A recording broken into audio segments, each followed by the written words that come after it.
All right, so good morning, guys. Today we're going to start some exciting stuff, I think. This is for the remainder of the year, we're going to be covering gastrointestinal herbs. I think this is a great area in herbal medicine. It's probably one of the most practical uses of herbs, and I would say that this is an area that naturopaths, gastrointestinal disorders, is an area that naturopaths get I think in general, great results using herbs and dietary changes. And we see a lot of people who go and see doctors and gastroenterologists and don't get the results they want, or are on chronic drugs, and you can get a lot of them off of those using herbs, but also dietary changes as well. So the approach we're going to take for this is we're going to start off and we're going to discuss the medicinal actions that are used for the gastrointestinal tract. You're going to be familiar with some of these terms. There's going to be a lot of repetition, but I'm hoping repetition will help you remember it. And we're going to be kind of looking at these herbs and this topic from a few different angles. One thing when it comes to actions is many herbs, or I'd say all herbs, have multiple actions associated with that herb. So there may be a primary action for that, like a single one that people think, oh yes, that's what I think of when I think of that particular herb. But there will be lots of other actions associated with it as well. And just because I haven't listed it in the slides doesn't mean that it doesn't exist. I'm trying to simplify the herbs as best I can to kind of give what are the main actions and trying to make it easier to remember that way by explaining some of the phytochemicals that are associated with the plant and some of the actions. And I'm not listing precisely what conditions you use those herbs for, but based on the actions, you should be able to deduce what you would use that herb for. And when it comes to a lot of these herbs, there may be multiple phytochemicals associated with a single herb, and chances are the medicinal actions may be associated with one or even half a dozen or more of these phytochemicals. So that's why, unlike a drug where you have a single compound in it, these herbs have multiple compounds with multiple actions. And there's going to be primary actions and there's going to be secondary actions. And when you look at a herb that's been used traditionally in some cultures, you might have a herb used, let's say, by one tribe in the Amazon primarily as a, let's say, a laxative, and then you could see it used by another herb or by another tribe as an antimicrobial. And they're both correct. Both of these herbs have those actions and those indications for it.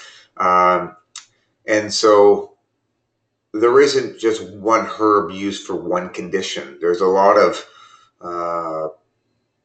variability based on what is available, how much something costs, based on the taste and a number of other things. So when it comes to selecting a herb, one of the ways that you do it is you look at the case and you figure out what are the main symptoms that the person's presenting with. And based on that, you kind of figure out what actions you want to select for the herb or the herbal formula you want to give that person. And then you select your herbs based on that, and you give it. So actions are a nice way to sort of simplify and break down a case of someone who's coming to see you to figure out what herbs you want to give them. When it comes to the herbal actions, you could have, let's say, an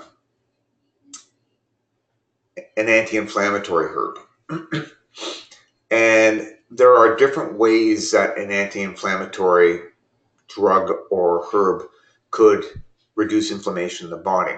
And it may be that it's reducing or or maybe inhibiting certain enzymes like cyclooxygenase 2 or leukotriene synthesis. It could be affecting nitric oxide synthase enzymes, all sorts of different mechanisms. And so traditionally, we didn't understand, like 1,000 years ago or even 100 years ago, maybe how some of these herbs work. The science is emerging now. And in my opinion, if you're able to create a formula that has a few different herbs that work by different mechanisms, then you're more likely to have like a synergistic effect or more effective herbal treatment than just giving more of the same thing. And when we're going through a lot of these herbal actions that we're going to discuss, many of the herbal actions are unique to herbal medicine. Some of the actions we're going to discuss, like anti-inflammatory, for example, that exists in the pharmaceutical realm as well. But herb actions like carminative and bitters, demulcents, those terms aren't really used, as far as I know, in conventional medicine. In some cases, when you're looking at the actions that I've selected, though there will be synonyms for these actions. So one book may call it, like, for example, an anti-ulcer herb. Another book may call it ulceroprotective. There's slight differences between the terms, but essentially they're the same. And so you wouldn't have a herb with being both an anti-ulcer and an ulceroprotective. Like one book may use one herbal action, the other book may use another one. So, but they're essentially the same. So, and sometimes there's some redundant actions that you'll see as well, where you may include a few different things, but there's no point in sort of including both. Now, the final thing when it comes to herbal actions, a certain herbal action could be associated with, like, the gastrointestinal tract. Like bitters is generally associated with just digestion, although it can have effects on the entire system. Like when you improve digestion, you can improve, often bitter herbs will have a positive effect on detoxification organs, and also maybe on the pancreas and some other things. So they may have a beneficial effect on other systems like the endocrine system, because it may help with weight loss, or that may help with improving the skin. So when we're looking at these herbs, I'm only focusing on the gastrointestinal section, but many of the herbs and many of these actions could appear when you guys are learning, let's say, the respiratory tract, where you're learning about the musculoskeletal system. There'll be some repetition there. So I'm only focusing on certain herbs that I've selected for this. Now, the final thing is that I'm choosing a few herbs. Like, for example, when we're talking about some of the digestive herbs, like a carminative, the big ones are things like peppermint, fennel. Those would be like two that I might only mention in these slides. But you could also include dill, caraway, anise, coriander, tarragon. Like, there's all sorts of different herbs that would have similar actions, and you wouldn't be wrong to use those herbs. And if you had those in your garden, I would use them. If you had a case where you wanted to treat, let's say, a family member or yourself, you could certainly use those. So it's worth knowing, other herbs that have similar actions. I'm going to kind of explain how these herbs work. So if you understand how one of them works, and you see other herbs that have similar phytochemicals, you can probably deduce what the herb's going to be used for. So although I'm only focusing on a few herbs, I wouldn't say that peppermint oil is superior to caraway oil, or that fennel is superior. You might just end up having a preference based on the way it tastes. Some people don't like the taste of fennel because it tastes like licorice, and people have an adverse, or they just don't like the taste of it. So there are different ways that you can, create herbal formulas for patients, and there isn't one way that is definitively superior than another way.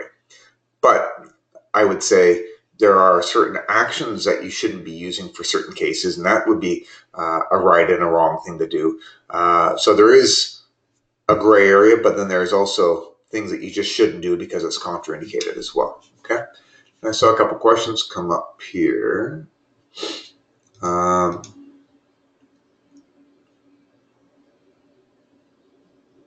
the herbal formulation slide, C stands for both with, okay, I will come back to that one later because I don't understand the question right now.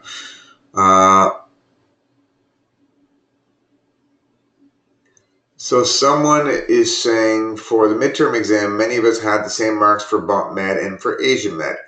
That I have nothing, I know nothing about that. You'll have to speak to admin about that, but that seems a little suspicious to me. I know what my marks are on my slides, so you better find that out.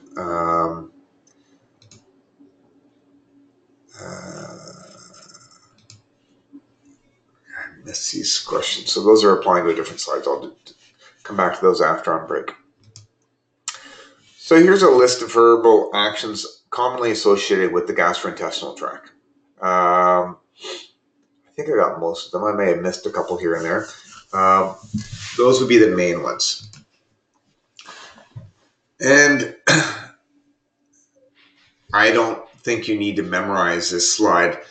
This is kind of a way that I understand that my brain kind of formulates and sort of creates an association with a lot of these herbal actions and how they're associated with each other. And maybe I'll come back to this afterwards. Some of these have opposing actions, like an antiemetic and an emetic. That's why I put a little red line there. Some of them have sort of strongly associated with them. For example, digestive bitters also have a choleretic and a cholagogue effect. And some things are kind of loosely associated. But I don't know if that helps you or not, but I'll come back to that later on. So one of the first things I'm going to start with when it comes to herbal medicine and the gastrointestinal tract is digestive bitters. And digestive bitters have a long history in herbal medicine. All around the world, people have been consuming bitter tasting plants since the beginning of time.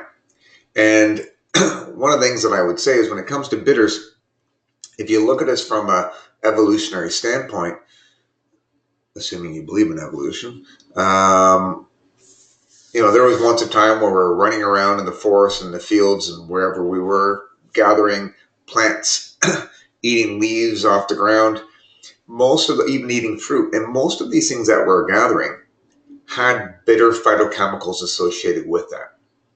And plants produce these bitter phytochemicals to deter animals from eating certain parts of them, or these bitter compounds might have some antimicrobial properties associated with it. So it's basically to protect the plants in a lot of ways. Now, many of these bitter compounds also have a toxic effect if you take high amounts of them. So from an evolutionary standpoint, we would naturally have a slight aversion to consuming things that were too bitter, because a lot of these bitter things could be poisonous. And when you look at the pharmaceutical realm, the most potent drugs that are out there taste very bitter. Like a lot of the alkaloids that are really, really dangerous will taste bitter. And so I would say that when you look at humans and their diet, bitters have been an integral part of their diet forever. However, recently, in maybe the past few hundred years, and even in the past couple decades, through crop selection and breeding and genetically modifying things, those bitter components are slowly being removed from the diet. And when you look at, even the other day I had a grapefruit and it wasn't very bitter. And I remember as a child, grapefruit was extremely bitter. And I think that a lot of what's happening, because people don't like the taste of bitter things, the farmers and the producers are selecting those things that are less bitter. And as a result, people have less bitter things in their diet. However, these bitter compounds, and I would say this applies to anything. If we've evolved being exposed to something and you suddenly remove it, problems will arise. And we know this is the case. When you look at like sunlight, for example, sunlight is a nutrient. We've been around it for thousands of years. And then dermatologists are telling everyone, don't get any sunlight. You're going to get skin cancer and die. And it's going to cause, wrinkles and all these things. But when people remove sunlight, then they're going to develop vitamin D deficiencies. It's going to affect their immune systems. And so there's a lot of health benefits from getting sunlight. And with regards to skin cancer, yes, you get skin cancer if you're exposed to sunlight, and you have to be careful about it. But what the dermatologists are failing to tell you is that sunlight also protects you against colon cancer, prostate cancer, breast cancer. It helps with cardiovascular disease, it lowers stress, it helps with depression. So, like everything we've discussed so far, it follows that J curve. A small amount is good for you, or a moderate amount is good for you. High amounts is bad for you. And that goes, when astronauts go into space and they no longer have gravity. We've evolved having gravity. If you remove gravity, there's problems. People get they get osteoporosis. They develop, puts, strain on their internal organs. And the list goes on and on.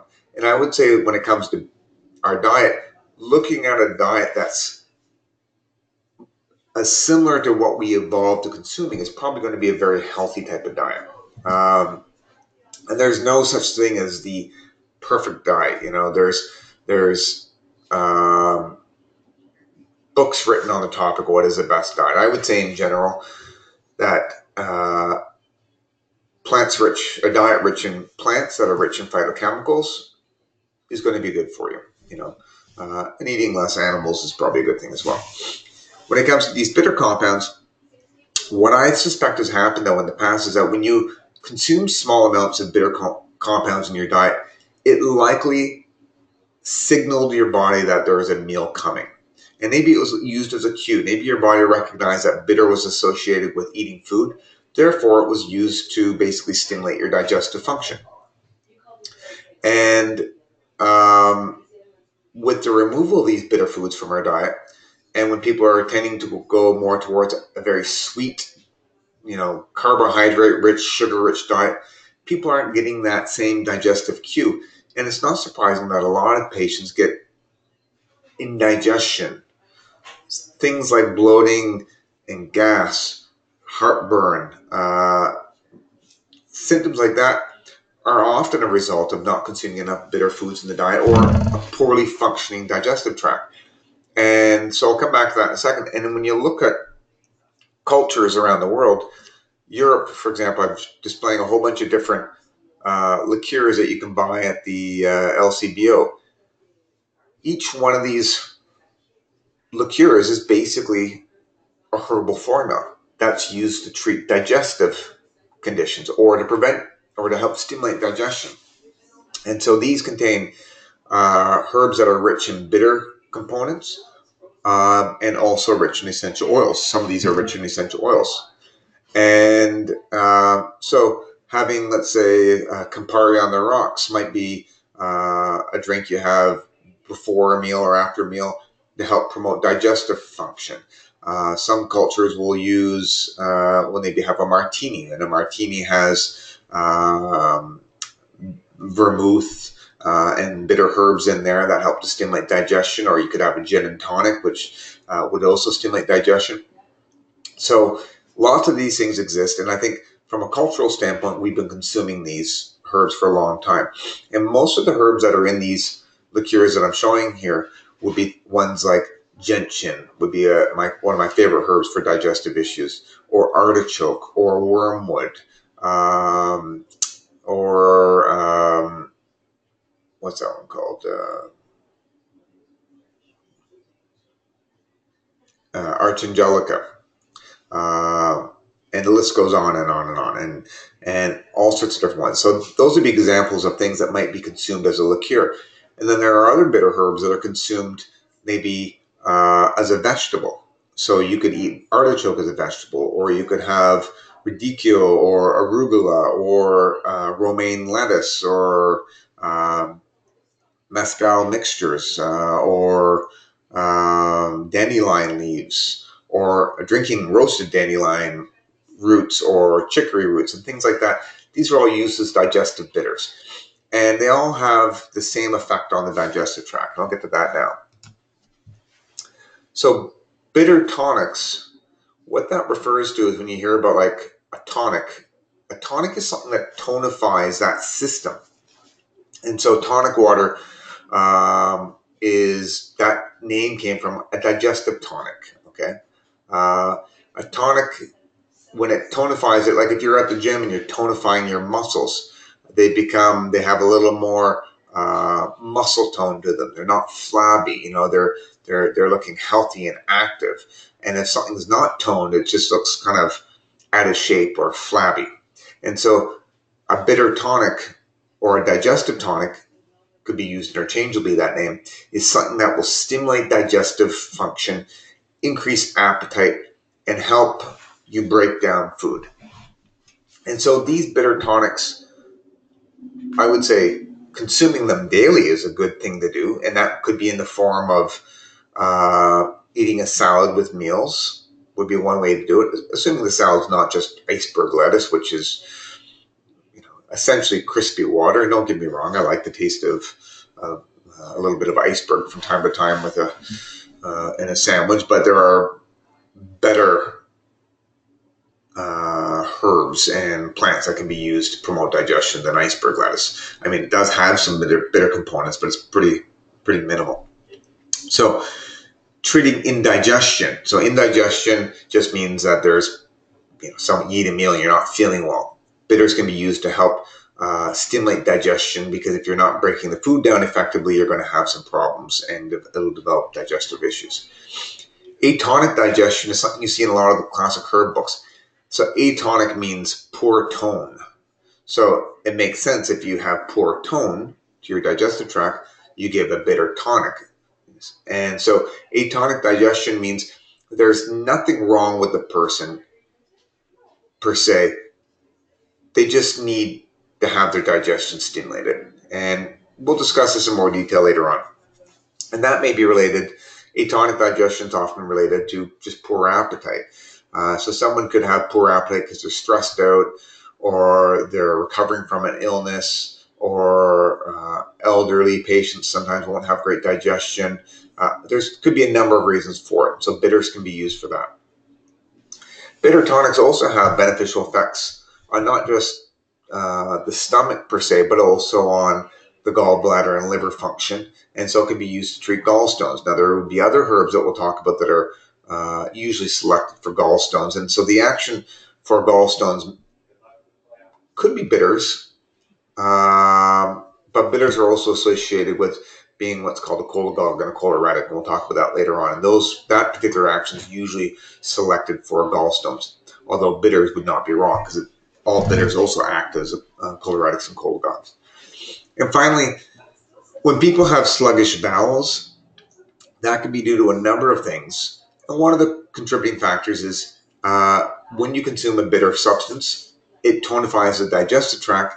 And when you're breaking food down better, and when you're stimulating the release of digestive juices, that does have an effect on the bowels and can have a very gentle laxative-like effect. Bile, which is also released by digestive bitters, it does have a slight irritating effect to the intestinal tract, and that helps to promote peristalsis and get the bowels working. So it's not uncommon when people have poor digestive function, they often have sluggish bowels that go along with it. Now, when it comes to phytochemicals, I would say that the primary types of compounds that are associated with this digestive bitter action are alkaloids and various lactone compounds. It doesn't mean that all compounds, that only those compounds have that effect, but those are some pretty big ones. So when it comes to alkaloids, appreciate when you have a nitrogen-containing compound and you taste it, it will taste bitter. But some of those alkaloid compounds have a stronger effect on the nervous system that could override the natural digestive bitter effect. And what I mean by that is when you consume a bitter herb, there are bitter receptors on your tongue that get stimulated that causes the release of your digestive juices. So if you ate something, let's say, if you took opium, for example, and put it in your mouth, it would taste bitter. However, the effects of opium on the nervous system is basically to suppress digestive function. And so it would cause, it would shut down your stomach acid and your gallbladder and your bowels, in addition to having an analgesic effect.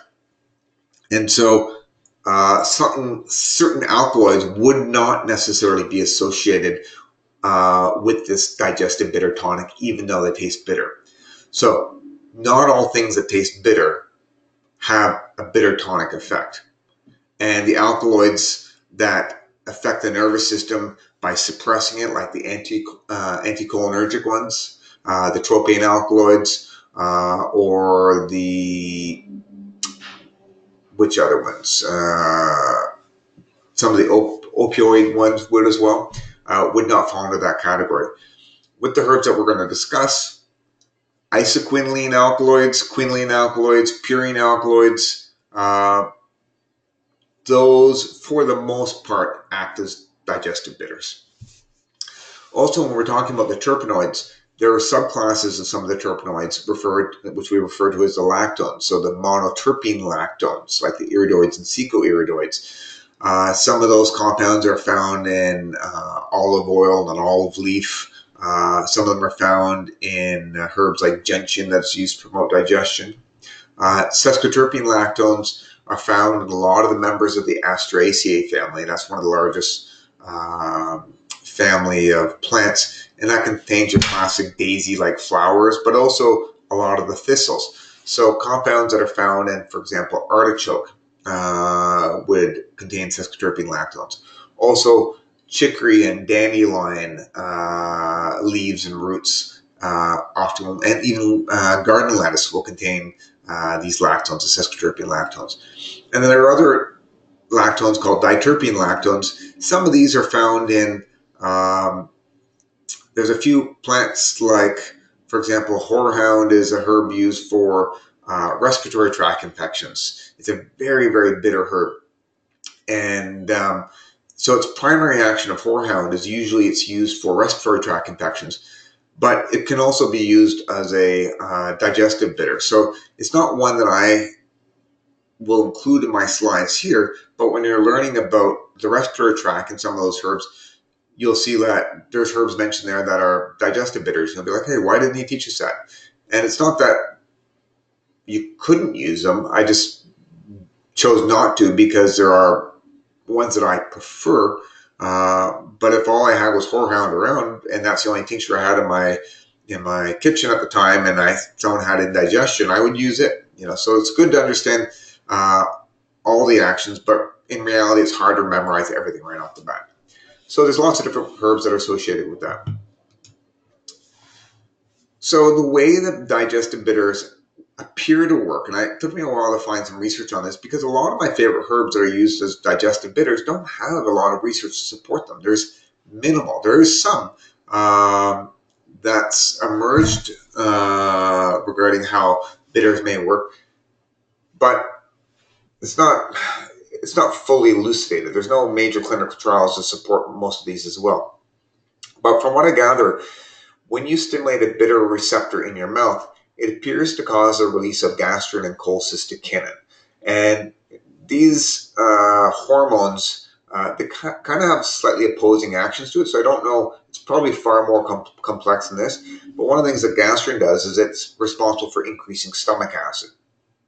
And so when you take a digestive bitter, you're stimulating stomach acid, and also in order to keep that stomach acid in the stomach, it tends to tighten up that lower esophageal sphincter, which is responsible for keeping acid and other food contents from moving upwards. So gastrin helps to break proteins down and keep foods descending. Cholecystokinin, it does have a slightly opposing effect. It does have a bit of a relaxing effect on some sphincters, but the main thing that it does is it stimulates the release of bile from the gallbladder and also pancreatic enzymes from the pancreas. And so it will help with further breakdown of protein, but also carbohydrates, and the bile will help to dissolve fats. So essentially, when you take something that's bitter, one of the first things that you'll notice is your mouth starts to salivate. And so when you take a bitter herb, you'll start to salivate, and then your stomach will grumble a little bit. And you may or may not feel the cholinergic effect, but there are other digestive juices being released. And as I mentioned before, sometimes when people have a bitter tonic, it can actually induce a bowel movement. And I know that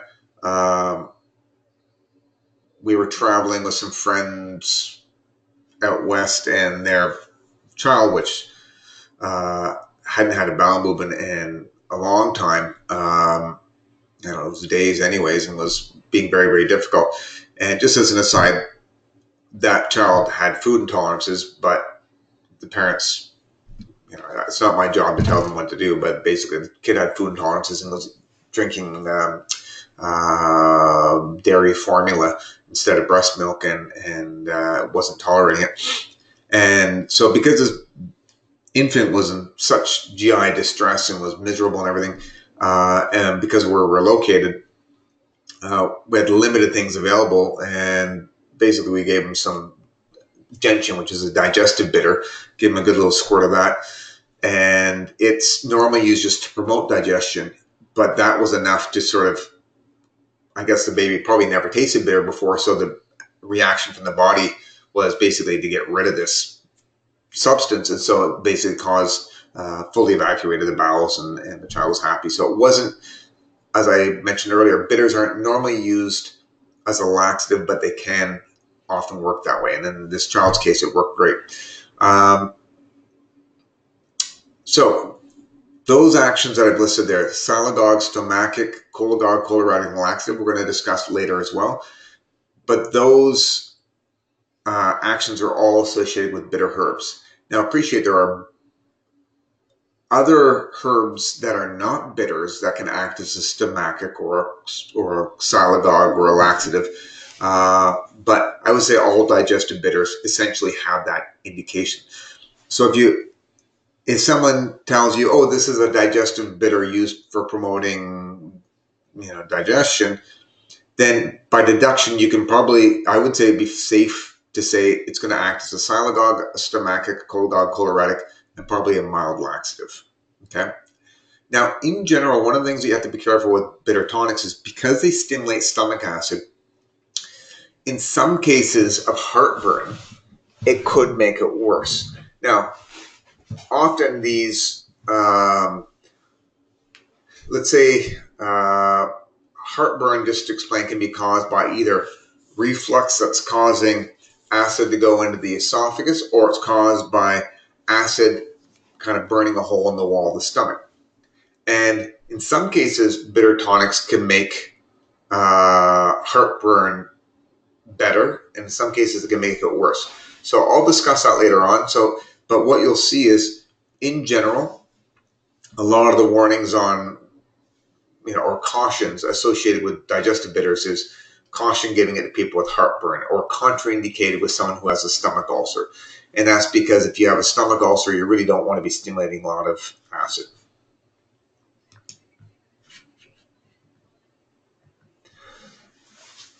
The list of digestive bitters is pretty extensive. In practice, if I need a digestive bitter, I use yellow gentian, I would say 99% of the time. And the reason why is because it's extremely bitter. It's probably the bitterest herb that we're going to discuss. Literally, you could just give 1 drop or 5 drops to someone, and that will be enough to stimulate their digestive function. So it's very cost effective, and it's just a great herb. But there are other ones that can be used. Wormwoods, which is one of the classic herbs found in absinthe, the liqueur, can be used. I don't use this as much for a few different reasons, but I have used it for some specific conditions. Golden seal is a useful digestive bitter, and I do sometimes use it as a digestive bitter, but it's not the primary reason why I chose it. If I only need like a digestive bitter, I would go with yellow gentian. If I need something if the person has a few different things going on, in addition to having poor digestion, they have possibly a parasite, I might go with golden seal or barberry as an option, along with some other things. And that would be like the secondary action that I'd be looking for. But because of the cost of golden seal, and it's not as bitter as yellow gentian, I wouldn't necessarily go with that. Other herbs like Garden Angelica, for example, it's often found in a lot of different liqueurs like chartreuse and some other liqueurs. It's a bitter, it has some essential oils in it, so it also has a bit of sometimes referred to as an aromatic bitter or carminative as well as a bitter. So I don't use it a lot. Occasionally it's in my formulas. Globe artichoke, it's not that bitter tasting compared to yellow gentian, but it definitely has these bitter compounds in it. And it will be used. Cinchona tree, again, quinine, which is in tonic water, comes from cinchona tree. So I've never used cinchona tree or quinine bark, or has a number of different names, as a herb, but I've drank tonic water quite a bit. Coffee is another great bitter herb. I think a lot of people consume that. And consuming black coffee does act as a digestive bitter, and it does appear to helps to improve digestion. So having a little espresso after dinner can help promote digestion. There's even research, one thing I saw in practice is that because bitters also stimulate the release of bile, when you look at coffee, I've noticed that in practice, most of my patients who have gallstones tend not to be coffee drinkers, or they drink a lot of cream and sugar with it. And it appears that coffee consumption appears to have a protective effect against gallstones, presumably because it's stimulating the release of bile. And then finally, boldo is a herb used in South America for a number of different digestive complaints. And it's another great digestive bitter. So when you look at the list, many of these herbs grow around the world. Wormwood, yellow gentian grows in the Alps. Wormwood grows it grows around here, it grows in Europe. Golden seal is exclusively kind of a Canadian or a northern U.S. plant. Barberry grows all around the world. Different varieties of it does. Oregon grapes primarily grows on the west coast, but I've now seen it growing a lot, and it grows. Lots of people are growing it as an ornamental plant here. Garden Angelica is mainly in northern Europe. I don't think it grows around here. Artichoke is cultivated everywhere, but originates in the Mediterranean. Cinchona bark, again, South America. Coffee grows anywhere in the tropics. And then boldo is mostly a South American plant. These are just a few different little studies we're talking about possibly how these things work to stimulate digestion. Now, another term which is related to the bitters is a stomachic. A stomachic, that refers to something that aids and supports the function of the stomach. So a stomachic will stimulate digestive function, kind of help to increase appetite. And so it has a lot of the same indications. All those bitter herbs we talk about will have a stomachic action associated with it. But there are certain herbs, like, for example, marijuana. Marijuana, when people smoke it, it increases appetite, and it's having an effect with promoting digestion or appetite, but it has nothing to do with bitter receptors. Also, ginger is also used as a stomachic because it helps improve digestion through some other mechanisms. That may be that it's working through serotonin receptors, through some of the essential oils. But some herbalists will refer to it as a pungent bitter. It's not a true bitter because it has that pungent, that warm, so the heat associated with ginger, but it definitely has a stomachic effect and does improve digestion. So ginger can have a similar effect as some of these other digestive bitters we talked about it, even though it doesn't have those bitter constituents in it. Again, like the bitters, stomachics, you have to be careful with heartburn because it could make it worse. It could make it better, but it could make it worse.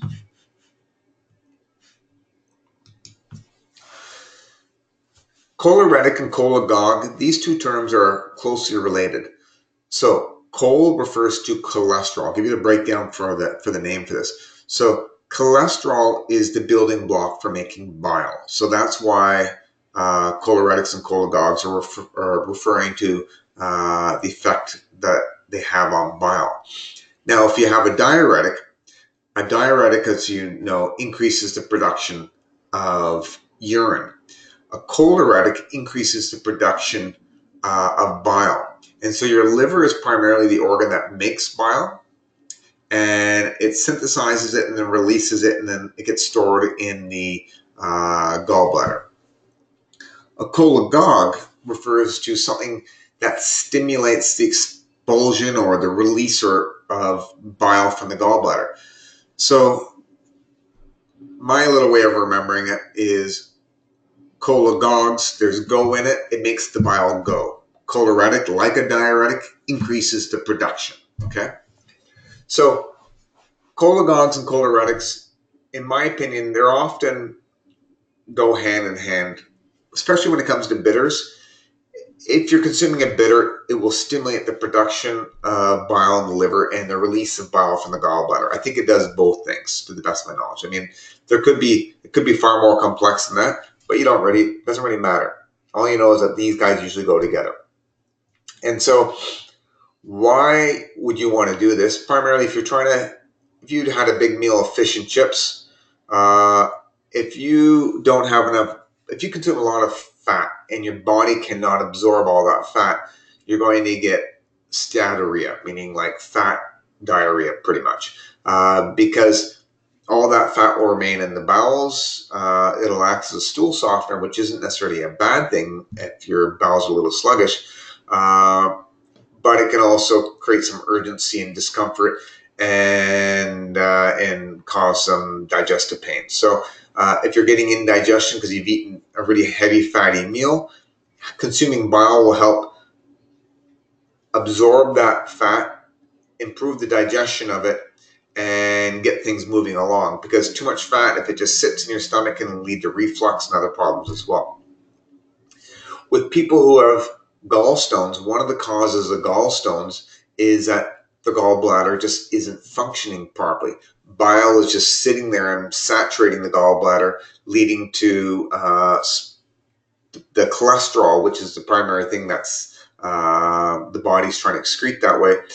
It'll start to form these little crystals and precipitate out of solution and eventually lead to gallstone formation. And so if you've got cholestasis, where stasis meaning static as opposed to dynamic, the gallbladder is static, it's not moving. This can occur if you're not eating a lot of bitters in your diet, but also with certain medical conditions, like pregnancy. I don't know if pregnancy is maybe not a medical condition, but it's a thing. So pregnancy, some women are more likely to get gallstones during pregnancy, or if people are fasting, or if they have an eating disorder, or if they're on certain medications, or not drinking enough coffee. All these things can lead to cholestasis, which can cause gallstone formation. And then finally, choleretics and cholagogues are useful for people just trying to have to promote detoxification in the body, because a lot of substances are detoxified through the liver and then excreted through the gallbladder and using bile. So if someone's coming in and saying, "Oh, I want to do a detox protocol," even though people are, I think, natural therapists are often promoting detox, and other medical care practitioners are a little critical of people using that term. There is no doubt that when you eat healthy, you remove garbage and toxins from your diet, and you take things that promote the breakdown of food and the release of bile and increase the formation of bile, you're naturally just going to have a cleansing effect on the body and help to get things moving. Stagnant stuff in the body tends, when it accumulates, you're not going to feel as healthy as when things are being moved and getting rid of things that aren't supposed to be there. Now, one of the cautions you have to have with cholagogues and choleretics, more so with the cholagogues, is if someone has an existing gallstone and you stimulate the gallbladder to contract, it could cause a gallbladder attack, because these gallstones could end up getting pushed out into the common bile duct, leading to pain. Okay, so again, not unlike the bitters that can cause both heartburn, bitters and cholagogues can also cause gallstones, but often cholagogues and bitters are used to treat heartburn and gallstones as well. So it's like, use it to treat it, but use it with caution, because there's a few situations where it could make it worse. Now, another term associated with bitters often is what's called antilytics. Now, in Latin or Greek, a lith refers to stones. So if you've ever taken art or art history, lithographs is a type of print making that they use a big slab of stone where they use acid to dissolve the stone to make an area where they could then make prints from. So a lithograph, litho meaning stone, graph meaning picture. In this case, we've got antilytic refers to anti-stones. So an antilytic herb is used to treat stones that form in the body. And this term could be associated with gallstones. It can sometimes be associated with kidney stones as well. Those are the two main types of stones that I think people form that you'd use an antilytic herb for. And again, if that herb is stimulating the gallbladder, it's probably going to have an antilytic effect as well. Now,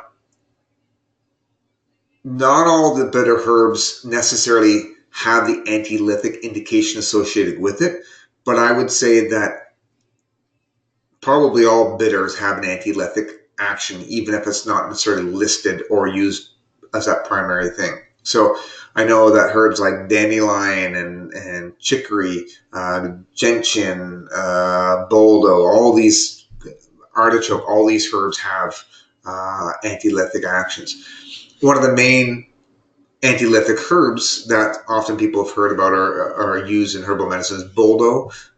It's a great herb, but like I said, I've used that to treat gallstones and it's been effective, but any of those other bitter herbs would potentially have that effect as well. And again, if you're trying to dissolve stones, you got to be cautious because it could precipitate an attack, and we'll talk about this in more detail later. Now, I have to run to the washroom. So I'm going to go, we'll do a washroom break a little early today because I have to go, and we will come back at 10:30, okay?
Okay, I'm back. You guys, I won't start yet though.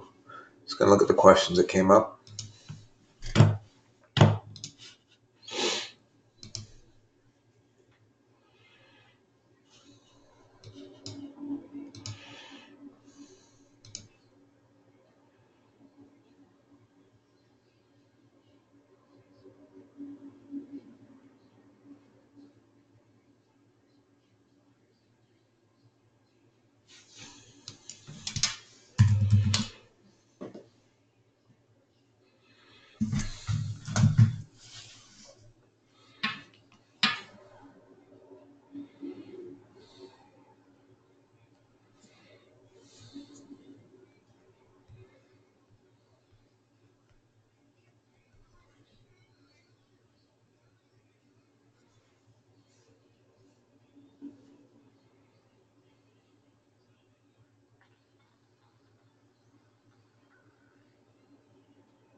Okay, sorry I had to run off like that. Too many diuretics this morning. And big glasses of water and some adaptogen herbs that have a slight diuretic effect as well. And a shake. So, yeah, anyways, didn't mean to just run off, but couldn't wait. Okay, I'm going to go, there's a few quick little questions I'm going to answer here. I added it in the answer form in text. Camelia is asking, does C stand for both food with and food? And the reason why that's probably a little confusing is because the Latin abbreviation, why can I not? You know, I can't get in here. There we go. Stupid thing. There. So the answer is yes. CC is the abbreviation for with food, and that's because cum sibo is the Latin name for with food. She also asked, do we need to know phase 2 inducers, yada, yada, yada. Yeah, it's in the slides. It could appear on the exam. It may not, but it could. A good question she also asked was, why is it when you make a cup of, let's say, peppermint tea, that you're able to extract the essential oils out, even though the essential oils aren't water soluble? And that's because when you're using, when you're making teas with a flower or a leaf, these are fragile plant material. So when you add the hot water to it, the essential oils and the water soluble things will kind of, well, the water soluble things will dissolve in the water. The oil will kind of get dispersed amongst the water, and like little small mini droplets of essential oils that when left to sit long enough, they'll slowly move to the top. Just like if you shake up oil and vinegar salad dressing. You shake it up, little oil bubbles and droplets will be interspersed amongst the vinegar, but then if you leave it long enough, that oil will go up to the top and it'll become biphasic, so oil and water will separate. So the essential oils don't dissolve in the water, they just become mixed up with it and then eventually separate. If you were to boil the tea on a stove long enough, they'll all evaporate off and make your house smell nice, but But yeah. Chloe's asking, is there any value in using formulas of bitters over just using a single bitter herb? And I would say the advantage of using herbal formulas for like a digestive bitter would be primarily to give it a different taste.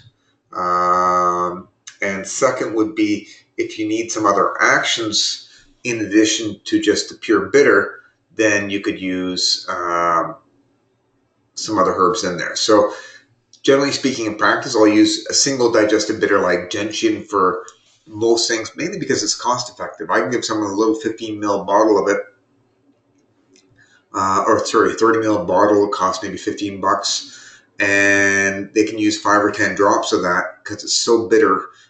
That is usually all I do with people. Now, in some cases, I might make a digestive tonic up that has other things in it. So if I needed, let's say if I'm treating fatty liver disease and I wanted some other indications in there in addition to just the digestive bitter, maybe something that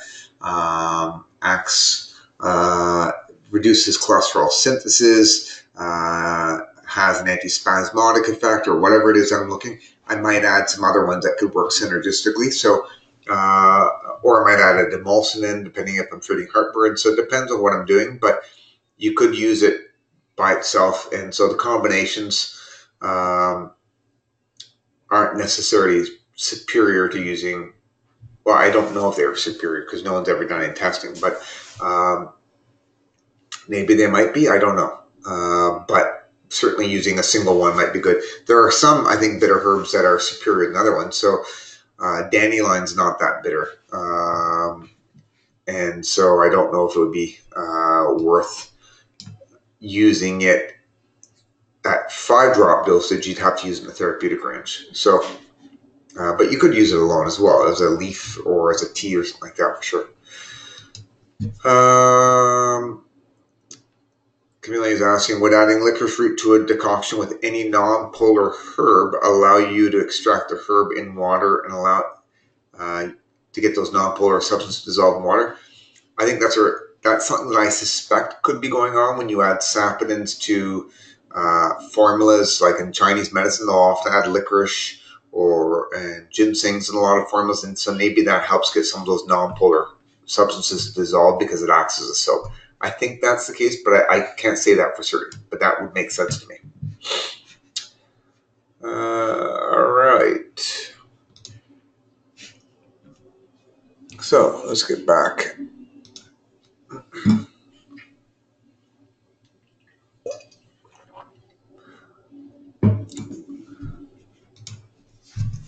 Okay, so the next indication we're going to talk about is a hepatic. Hepatic, so HEPA means filter. So a hepatic is something that is associated with your body's filter, which is your liver. So hepatic substances are used to promote the function of the liver. And this is sort of a vague, it's not a specific, it doesn't explain exactly how they work. It's just a substance that is associated with liver. So it's been used to treat liver conditions. Liver conditions would be conditions that like jaundice, where the skin turns yellow, and that would be a result of some kind of problem in the liver. It could be due to other reasons, but that would be one thing. So people with chronic hepatitis, you might use a hepatic herb for it. You'd use hepatic herbs for people that maybe you thought they were toxic and their liver was overburdened. You might give them a liver herb to help support that. And there's some old conditions called hepatic torpor. Torpor just means sluggish or lazy. So hepatic torpor would be a patient who's coming in and their liver just seems to be burdened or not functioning optimally. And so giving hepatic herbs can help improve liver function in general. And I would say that most liver herbs, probably many liver herbs, if not most of them, have a digestive bitter action associated with it as well, but not all of them do. So when you look at bitters in general, will increase bile flow and bile production, and indirectly that can help with liver function. but they may or may not have some other actions associated with some of these hepatic herbs. So milk thistle, for example, it's not like, it's a little bit bitter, but it's not nearly as bitter as some of the herbs like gentian or even chicory and chelidonium, as far as I'm concerned. And so the function of something like milk thistle is its actions are associated with other compounds beyond just those bitter constituents. So, as we mentioned earlier, milk thistle has some hepatoprotective effects. I think we talked about it during the safety thing. Stimulates glutathione production. It helps with liver regeneration. So it's a good little herb for the liver, and it's kind of the archetypal liver herb. Now, turmeric is a great anti-inflammatory herb. It's good for cancer, arthritis, and a number of other things. And it also has some positive effects on the liver in general. It has a hepatoprotective effect and seems to improve liver function in general. Chelidonium or greater celandine, sorry, there's two different ways you can write that, and I may use different ones, so that's why the Latin name's important to know for these guys. So greater celandine or chelidonium, it's an interesting herb because it's historically used for liver conditions. It's used for chronic jaundice. It's sometimes used for gall stones. It's used as a digestive tonic. Although, as I mentioned in the safety lecture, it has been known to cause drug-induced hepatitis. So, sometimes things that are good for you can be good for you because they may be a little irritating to something, and that sort of stimulates your body to do something about it. Like a laxative, for example, it irritates your bowels a bit, and that can often, or stimulating laxatives can irritate the bowels and get the bowels moving. So a little bit's good, but too much is bad. Chelidonium has some compounds that have been associated with drug-induced hepatitis. And so if you type it into PubMed, you'll see these little case reports come up. So I use it with caution, especially in high amounts or long term. I would use it with caution. Even though it has a positive effect on liver function, you have to be careful with it. Gentian, because it's a great digestive tonic, it also has been shown to have some hepatoprotective effects. So I feel comfortable using it long term. Chicory is another one. It's a digestive bitter. Galen, who was one of the early Greco-Roman physicians, referred to chicory as the liver's best friend, or a friend of the liver. And in the Mediterranean area, they would have been consuming this, I assume, as maybe as some of the as a food as well as a medicine. And so it's just used. Nice thing about chicory, unlike a lot of the other ones mentioned there, you wouldn't sit down and eat a bowl of milk thistle or chelidonium. And gentian's not something that you would eat as a vegetable. None of these would you eat as a vegetable, with the exception of chicory. Might be something you would eat you could eat literally on a daily basis. And there's a few different species of chicory that can be consumed, and endive, and I forget what the other one's called, but these are all good things to eat regularly. So some of these herbs would be things that you might use acutely when there's a problem or for a specific condition, while other things might be something that you eat more as a food. So chicory is more like a food, while chelidonium would be more used for specific indications. So hepatoprotective is pretty self-explanatory. It's a substance that's going to help to protect the liver from some sort of chemical injury of some sort. Generally speaking, phenolic compounds tend to have a hepatoprotective effect because they act as antioxidants. And so the flavonoyl-lignans that we talked about earlier on, like the silymarin, which is found in milk thistle, has a direct hepatoprotective effect because those phenolic compounds help scavenge free radicals. And free radicals are often generated during liver detox phase 1 by certain compounds. Also, certain drugs and chemicals and environmental toxins will generate free radicals in the liver as well. And so many of the herbs that have an hepatoprotective effect have those phenolic compounds like the flavonolignin. The curcuminoids are found in turmeric, appear to have that hepatoprotective effect as well, by scavenging free radicals and also having an anti-inflammatory effect. And then flavonoids, which are found in most, I think probably every single plant has some kind of flavonoid in it. These also often will have an hepatoprotective effect as well.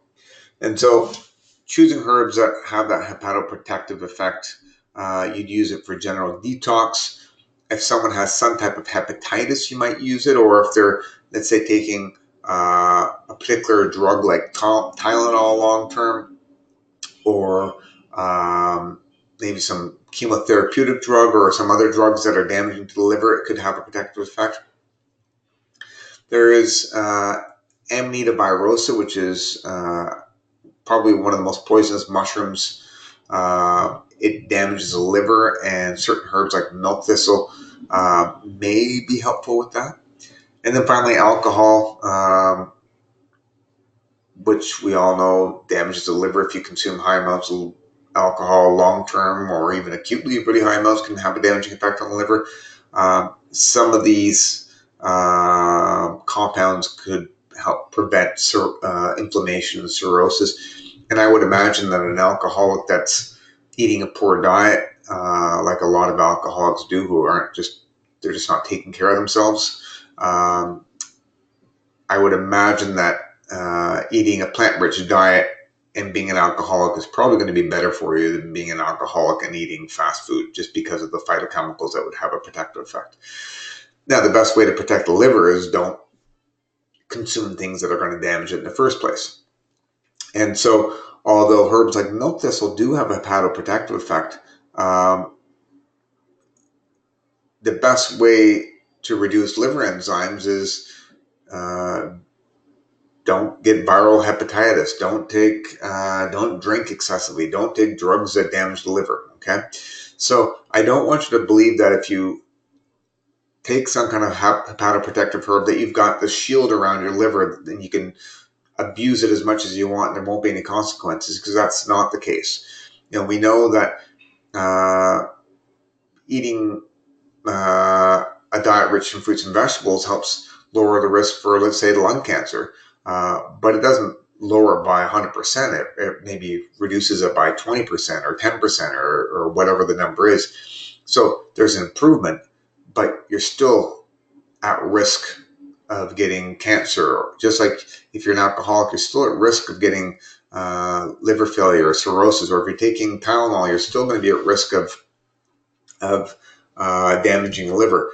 But possibly these herbs can have a positive effect. And I've got some cases I'll show you later on how some of these hepatoprotective herbs can have a positive effect on liver enzymes. And liver enzymes are usually a marker of how much damage is occurring to the liver. So milk thistle, I pretty much always include that in the formula if I'm trying to lower liver enzymes. Turmeric's a good herb as well. It can be used in a supplement. I don't use it as much in tincture form. Licorice is another important hepatoprotective herb.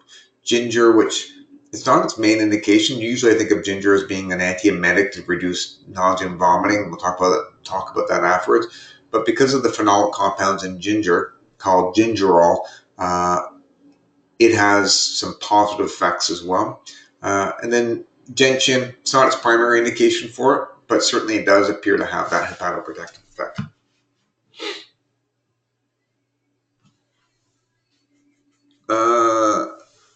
So somebody is asking a good question. So do we need to know the Latin names for all the bolded herbs, right? I would say you're going to need to know all the Latin names for both the common and Latin names for every single herb that I mentioned in the gastrointestinal section. And it's not that many herbs. I didn't ask you to memorize them for the beginning, but you do have to know them for the final exam. And the way that I'm going to do it is I'll have, let's say, 5 marks out of either 70 or 75 marks on the exam, where you have to match up.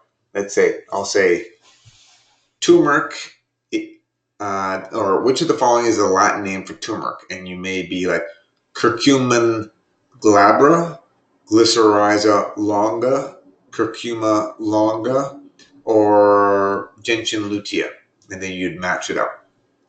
And so it's an easy way to get 5 marks. You have to know those things for NPLEX. You have to know them for life. You just got to memorize these because this is just, unfortunately, just something you have to remember, okay?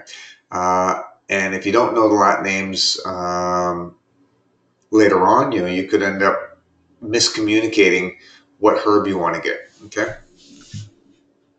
So, yes, you do.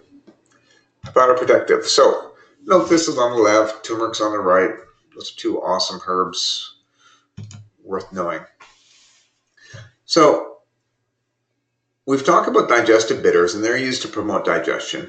And there's another herbal action that also promotes digestion through a slightly different mechanism. So, carminatives are things that promote digestion, relieve bloating and gas. And they have a different sort of indication or action on the body than digestive bitters. So although there may be some overlap with how they work or with what they treat, they work by a different mechanism. So when it comes to indigestion, indigestion is sort of an umbrella term for just feeling unwell after eating a meal. And so if you're not producing enough digestive juices, what can end up happening is you're not going to break down the food as effectively. So taking a bitter can help promote the breakdown of food. Carminatives, they can help promote digestion. To the best of my knowledge, I don't think they stimulate necessarily, like the essential oils. In some cases they might, but they may not stimulate the release of stomach acid and bile and things like that. Like as a general rule, I mean, some of them might through maybe some other kind of mechanism. But when people get indigestion, let's say because they're not breaking the food down, they may start feeling distended and food starts to sit in the stomach longer, or they may feel bloated, they may start generating a lot of gas. And so what the carminatives do is they're rich in essential oils, and they appear to increase blood flow to the mucous membranes of the digestive tract. Because just like if you apply essential oils topically to your skin, they can act as a rubefacient and increase blood flow to that area. When you take them internally, you may not see it, but probably they're causing the capillaries to dilate and increasing blood flow to those organs. And so that can have a positive effect just by redirecting blood flow to the area. It can help maybe make those mucous membranes work better, maybe promote mucus production. Maybe it might have some positive effect on stomach acid, I don't know.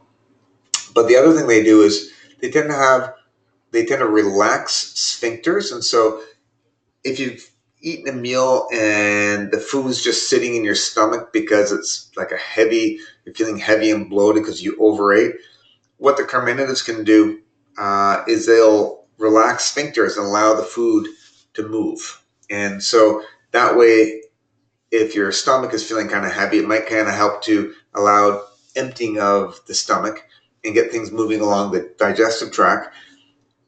And so they'll relax the sphincters, allowing the food to go down. But something to be careful about is they can also relax the lower esophageal sphincter, which separates the esophagus and the stomach. And that could allow food to reflux upwards. So when people eat a lot of spicy food, sometimes when they burp, they may get a little bit of acid, refluxing or moving up into the esophagus, causing heartburn or a little bit of regurgitation of food in the mouth. And that's because of that carminative action of relaxing those sphincters. The other thing that carminatives do is, let's say if you've gone and eaten a whole bunch of refried beans and your gut flora is happily fermenting these fibers that you weren't able to break down, and it starts building up all this gas inside you and causing gas pains where there's cramping pains because the gas is built up and it's affecting peristalsis. What the carminative will do in that case is it'll help to relax those sphincters and help to normalize peristalsis. So it'll help to relieve some of the cramping pains, but also those sphincters in your intestinal tract will relax to allow the gas to travel through the system. So if you've eaten something, you're feeling this sort of distended and you feel there's a lot of gas building up, then by having something like a peppermint tea or some fennel seeds, consume those and then go for a little walk outside. And eventually, after a couple of minutes, you'll notice that things will start to move, and then you'll probably be able to pass the gas that may have been trapped in you before. So don't take the Carminative and then stay in the classroom, though. That wouldn't be nice to anyone around you. Okay. So the main phytochemicals associated with the carminatives are the essential oils. Okay. I don't think there's any other phytochemicals that have a carminative effect. So they work by a few different mechanisms, but mainly those essential oils cause those capillaries to dilate and have a normalizing effect on peristalsis. So peppermint tea, appreciate the peppermint tea is rich in essential oils. You can also do peppermint oil. Peppermint oil will have a carminative effect. There are constituents in peppermint that are different than the essential oils that have medicinal properties, but the carminative action is associated with those essential oils.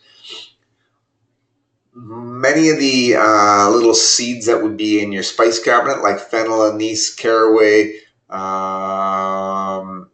else is in there? Dill, coriander, all of those have a carminative action associated with it. So most members of the Apiaceae family, which I mentioned, the fennel, the anise, caraway, things like that, they will all have a carminative effect.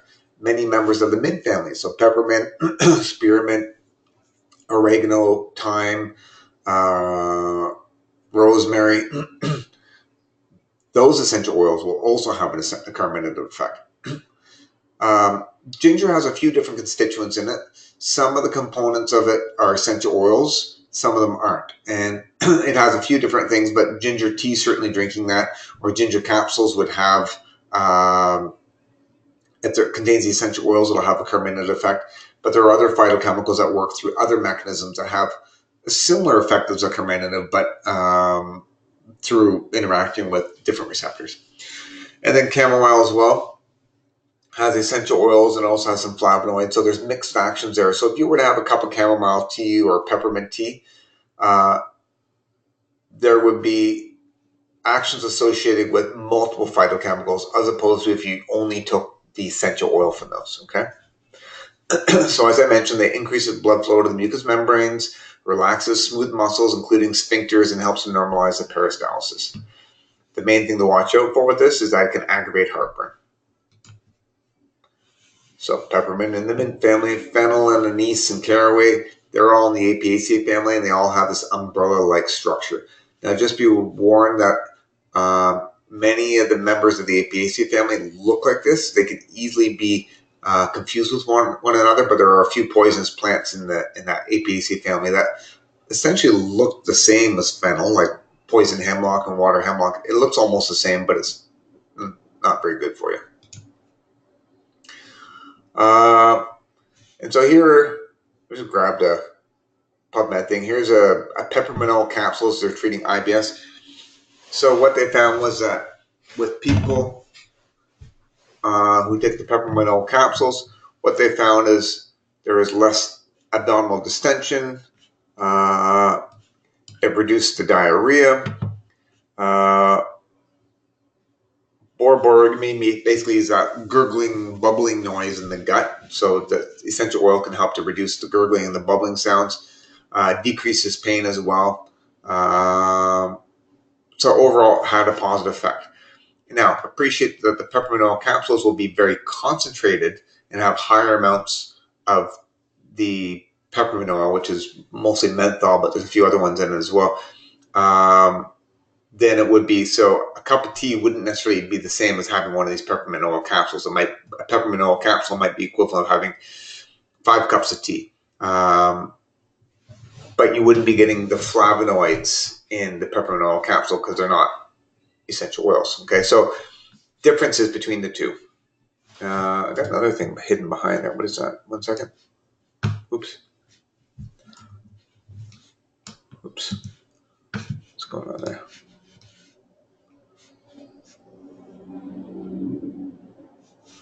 Oh, that's nothing.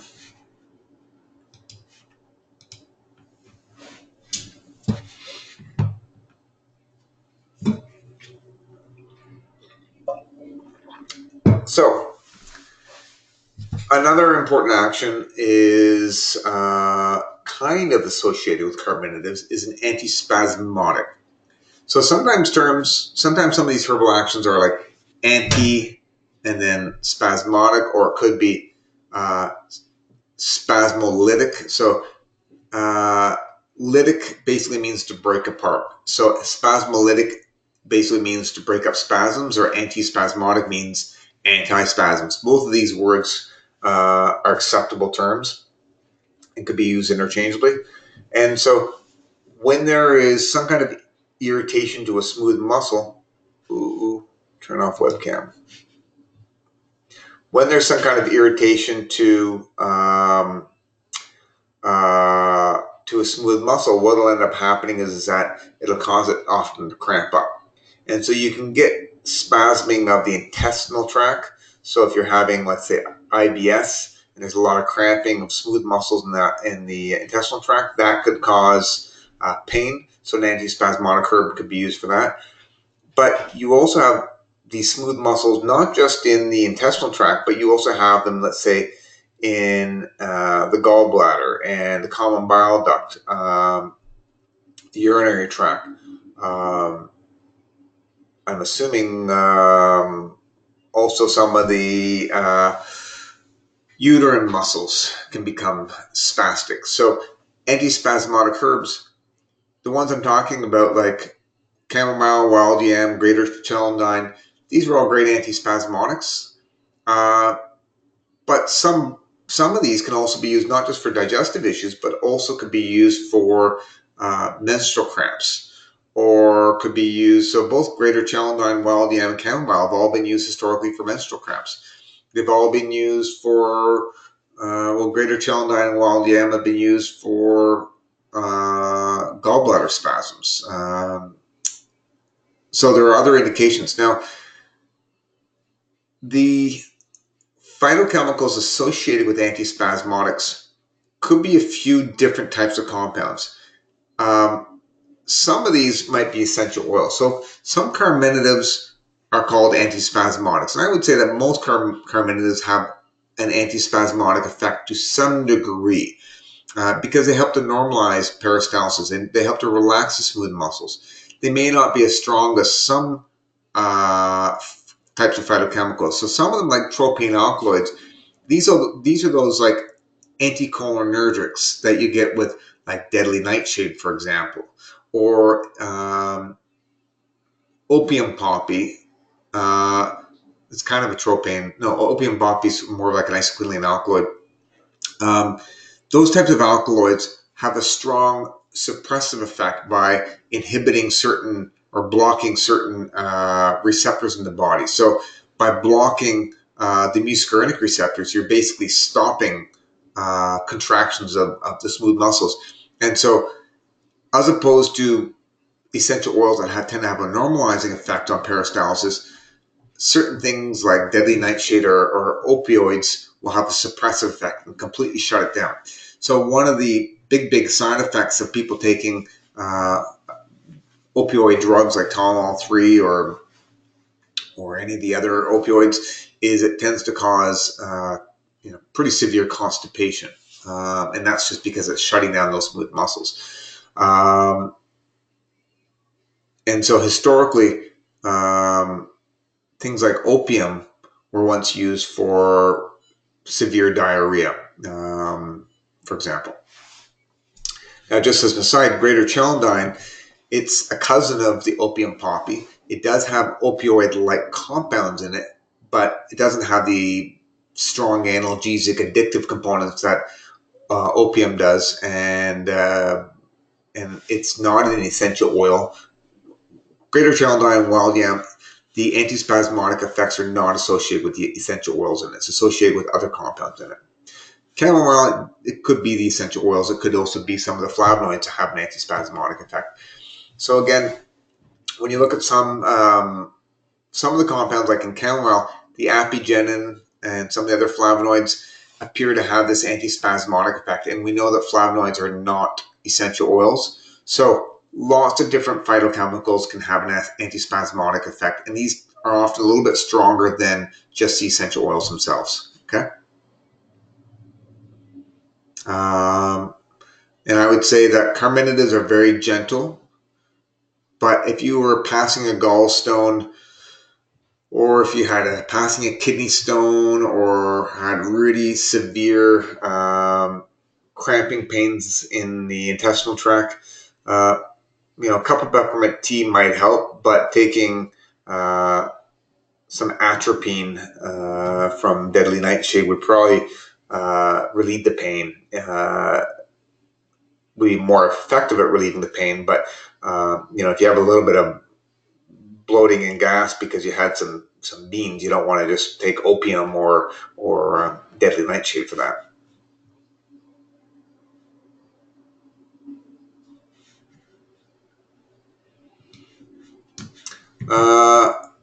Okay.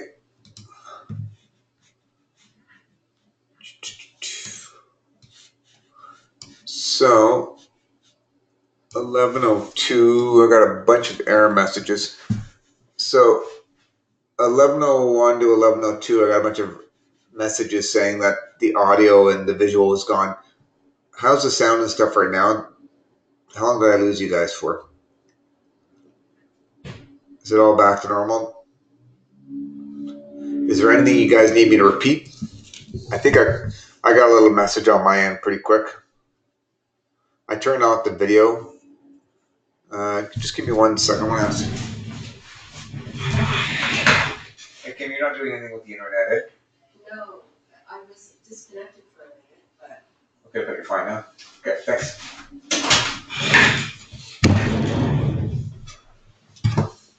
Maybe it was just a little blip in our internet because my receptionist was affected as well. I'll turn the video back on for now. If it happens again, I'll just keep my eye on. Send me a quick message, and I'll turn it off if we need to. It may have just been a small little glitch. Okay, so the take home for antispasmodics is they help relieve spasming and cramping of smooth muscles. It's not just limited to the intestinal tract and the biliary tract. It can be used for things in the respiratory, like a spastic cough. It can be used for menstrual cramps. It can be used for kidney stones that causes renal colic. Some of these have a very gentle action, so most of those carminatives will have a very mild, gentle antispasmodic effect. And then when you start getting into the alkaloids, in particular, like the tropane alkaloids and the isoquinoline alkaloids, and some of those will be stronger. Okay. So wild yam, also called colic root. Colic is a term for cramping pain. It's used for a whole bunch of different types of cramping issues, including menstrual cramps and biliary colic and digestive colic. Greater celandine, again, has an antispasmodic effect, historically used for some liver issues and biliary colic. So in Latin, emesis refers to vomiting. So an antiemetic is something that helps to relieve nausea and vomiting. And in most cases, when you're feeling nauseous, when you have like nausea or you have diarrhea, your body's trying to get rid of something that's bugging it. And so in a lot of cases, I don't always want to suppress. If I eat something, if I get food poisoning, I want to vomit out that food. I want to get rid of it because I'm going to feel better if I can just purge it from the system. If I've got some kind of intestinal bug, I want to get rid of it. So diarrhea is a good thing to flush out the system, So vomiting and diarrhea is not necessarily a bad thing, but in excess, well, you could die in excess if you had too much vomiting, or if it was too severe, you could be damaging your intestinal tract, or causing internal bleeding and all sorts of bad things. So it's good in some cases to help reduce the nausea, and also if the nausea is not leading to vomiting, if you're just nauseous because you're pregnant, which is a normal part of it, it would be nice to have some relief from that. Or if you had motion sickness and you're traveling on a boat and you get seasickness, or in a car, avoiding reducing nausea would be a nice thing. Or if you're on chemotherapy, and you don't really have a choice, you have to be on it, then these antiemetic herbs can have a positive effect. And there's some great research to support a lot of these herbs. Now, ginger is the archetypal herb used as an antiemetic, and there's great research showing that it's safe to give to women that are pregnant. So it's an amazing herb. You can buy it fresh, you can buy it in capsule form. No concerns with it for pregnancy. It might have a little bit of a blood thinning effect. That would be the only concern I'd have with it. But otherwise, it's a great herb, and it tastes nice. So that's something you can easily boil up and make as a tea. The other thing I like about ginger, it has a digestive tonic effect to some degree. It's not a bitter, but it's a pungent bitter. Helps protect the liver, helps with arthritis, decreases inflammation, has anti-cancer effects. It's awesome. Ginger is just a great herb, and it tastes great using your spices or in your cooking as well. So with pregnant women, they could do this as a capsule. They could have ginger candies. They could have ginger tea. So, and what's neat about ginger is, if you remember going back to the serotonin receptors, certain ones, when you stimulate them, it causes nausea and vomiting. And so for example, when I was doing ayahuasca down in the Amazon, one of the things that happens in the 4-hour period that the herb affects you is it causes hallucinations, but it also causes nausea and almost always vomiting. And that's because it's interacting with certain specific serotonin receptors, which are the 5-HT3 receptors. When you stimulate those ones, it causes the vomiting. What's neat is ginger blocks that receptor to help relieve anxiety, but also help to suppress nausea and vomiting. So that's one of the ways that it works as an antiemetic. Peppermint tea, I don't know the precise mechanism, but there's research showing that it also helps relieve nausea. I find that traveling with some peppermint, like a strong peppermint candy, well, I won't mention any names, but often I'll have some of those or some ginger candies just when traveling, because it's nice if you're getting some motion sickness or you're not feeling great. You can just easily pop one of those. And yes, the sugar's not great in them, but I'm not eating a bag of these things. Just a few of them can help. Children respond well to having peppermints or ginger if they're feeling a little nauseous, and help relieve a tummy ache, which is good. And they're legal in every country. Now, marijuana, which is currently legal in Canada, and I think I have the prescribing rights, so I can prescribe it, which means it can be covered by certain healthcare plans, and they can get it through different channels. Marijuana is also a great antiemetic, and so people going through chemotherapy or who have some other chronic nausea can often get relief by either ingesting or smoking marijuana. And its mechanism is different than the ginger. It works through cannabinoid receptors to relieve nausea and can also promote appetite. So for people going through chemotherapy where they have no appetite and they feel nauseous, consuming marijuana can often improve their quality of life through that mechanism. Now, finally, deadly nightshade, which I'm not recommending you use, but it does have an antiemetic effect. It contains atropine, and there is a antiemetic drug called scopolamine, which is basically It's essentially the same as atropine, and it's a constituent in other members of the Solanaceae family that contain these anticholinergics, and it basically blocks the muscarinic receptors to relieve nausea and vomiting. And so scopolamine, which is a naturally occurring substance, I think it's found more in devil's trumpet. It's sometimes recommended to people for motion sickness, but it's a lot stronger an antiemetic than ginger would be, and so and you could overdose, and it isn't exclusive just to the stomach. It's also going to have a negative or a suppressive effect on the entire gastrointestinal tract.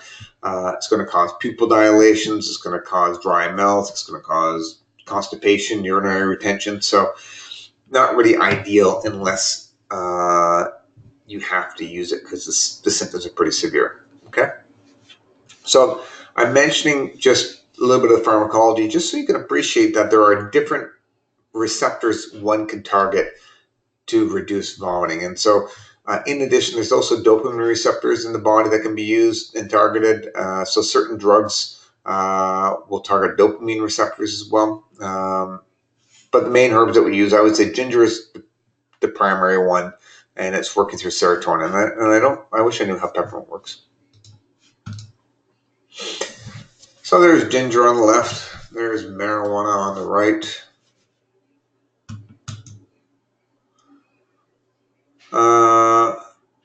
And what's neat is peppermint, it's not just consuming it orally, but it may be that peppermint oil, the essential oil, just inhaling it may help to relieve nausea through some mechanism. So it may be that there's certain olfactory receptors in that when the menthol or whatever the essential oil is that it binds, I'm assuming it's the menthol, interacts with that receptor in the nose, it may help to relieve nausea through that way. So if you don't want to take anything orally, just smelling the essential oil from peppermint might have a positive effect.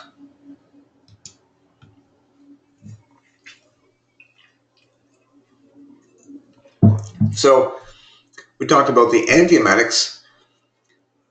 There's a whole bunch of herbs that can have an emetic effect as well. Now, I've never recommended a herb for its emetic properties. So an emetic basically induces vomiting. So I've never actually recommended, but it has been used historically in herbal medicine. These herbs do exist. The one that you can probably get your hands on is Indian tobacco. I have used Indian tobacco because in lower doses, it's used as an expectorant. It's great for respiratory conditions like bronchitis, where there's a lot of phlegm and mucus accumulating in the lungs, and you want to expectorate and help to cough that out. And so what happens if you take an emetic in a low dose, it stimulates your body to thin down and make more watery mucus, because before you vomit out all the stomach acid, you want to protect your esophagus and the mucous membranes from the acid, so your body actually produces more mucus to act as a barrier to help protect it. But that mucus that gets produced doesn't only occur in the esophagus, it also has a reflex effect in the lungs as well. So if you've ever, I'm sure everyone out there is vomited at some point in life, and sometimes, like I always know, it's like you know what's going to happen. You can feel like you start salivating a lot. You're like, uh-oh, I know this is going to happen. And often you get a little bit of a warning sign. All that extra saliva and stuff, that's part of the whole process of generating more mucus to try to protect the esophagus. And so going back to the Indian tobacco, one of its primary indication is as an expectorant, because it stimulates the vomiting center in the medulla, and also gets all this increased mucus production. So low dose, you use it for the lungs. If you take a higher dose of it, it'll cause nausea and then eventually vomiting. And it certainly does that. So Indian tobacco or lobelia was used by Samuel Thompson in some of his formulas as like a purgative to kind of help to, or as a emetic to help cause vomiting, and kind of seen in that culture as being back when they used to use things like mercury to basically purge out the system and cause vomiting because it was thought to be kind of cleansing for people. He didn't believe in that, but he still would use sort of Indian tobacco to act as a purgative. And even in certain herbal traditions, they'll use things and have little, like in Ayurvedic medicine, they'll get people to drink salt water and vomit it all up and then take gauze and swallow it and clean out their insides as part of some of these cleansing rituals. We don't tend to like vomiting in North America, but there is definitely can have a cleansing effect. So Indian tobacco is one herb for that. Ipecac, so Indian tobacco is on the left, Lobelia inflata. Ipecac is on the right. This grows in Central and South America. I've never recommended it to a patient. I took that photograph, I think, in Costa Rica. But if you go into most pharmacies, at least historically, syrup of Ipecac was used for accidental poisoning. So it's stronger than the Indian tobacco is. Just as an aside, Ipecac in low doses was used like Indian tobacco was for some respiratory issues, but it's not really a reliable one. It tends to cause vomiting a lot easier than the Indian tobacco is, so it's not generally recommended for that. But the Ipecac would be recommended as an emetic for some type of poisoning, okay? I think there was another herb, but what was there? Oh, Jabarandi, the Pilocarpus species. That also is an emetic because it stimulates muscarinic receptors. But again, that's not really a herb that, to the best of my knowledge, is well, maybe it's legal, but it would be flying under the radar if it's not. These are things you've got to be careful with. So anticholinergics, cholinergic or muscarinic receptors stimulate digestion. So they're going to increase the release of digestive juices like bile, stomach acid. They're going to stimulate peristalsis, stimulate salivation. Those would be the main things I can think of. So anticholinergics block all those things. So they tend to have an anti-secretory effect, meaning they suppress the release of secretions. They can suppress diarrhea as well because they're inhibiting peristalsis, and you need peristalsis for diarrhea. That's hyperperistalsis, or increasing peristalsis gets things to move along quicker. So if you shut it down, things aren't going to move, so you can reduce diarrhea that way. Anticholinergics have that antiemetic effect as well by suppressing vomiting, and also because smooth muscles are controlled by muscarinic receptors, by blocking them, you have an antispasmodic effect. So anticholinergic substances are generally used to, if the gastrointestinal tract is going crazy on you, it can be used to suppress it. So these are very powerful drugs. They're generally not used in herbal medicine. I would say if conventional doctors didn't exist and you had like a herbal hospital, then you would be using these in certain situations. But for, people don't come into me because they've got, because they're overdosing on something. They go to hospitals. So that's why we don't use these. We're not really, people don't come to us for serious acute care. They go to hospitals, and they should, by all means. But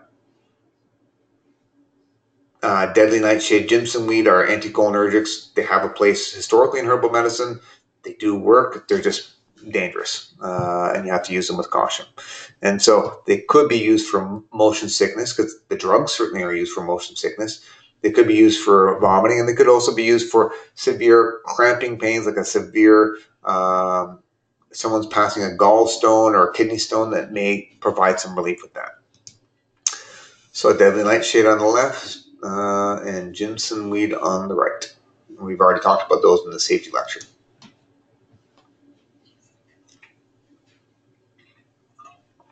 Demulcent herbs, this is a unique action that doesn't, unlike the anticholinergics that you can find in the drug world, Demulcents do not exist, to the best of my knowledge, in the, or at least they're not. That term isn't used in the drug world, in the pharmaceutical world. A demulcent is a substance that helps to soothe irritated mucous membranes by creating a protective coating or barrier.